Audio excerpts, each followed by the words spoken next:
Alright guys, so a few folk have had a couple of problems with TrueCoach and how to connect MyFitnessPal to TrueCoach. So I'm going to run this through. So this is Eileen's TrueCoach. So this is exactly what you will see.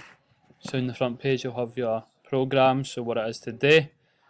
And then up the top you'll have nutrition, chat, metrics and your profile. So the wee knife and fork, so when you want to click, like that. And then easy as this guys. So the bit that says MyFitnessPal, you're going to click that down. You're going to hit connect MyFitnessPal.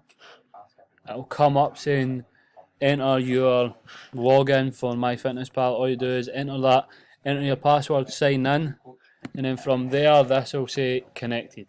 Okay, so Eileen's goal is 1800, and then she can see everything. Oh, didn't mean that.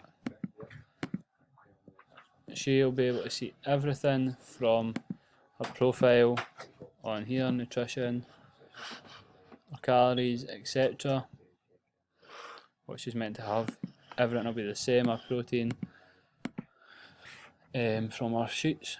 So everyone should be able to see that as well. But it's as easy as that for connecting MyFitnessPal, guys. All you have to do is you hit the wee knife and fork, hit that, connect, enter your details. Bish bang bosh. Done.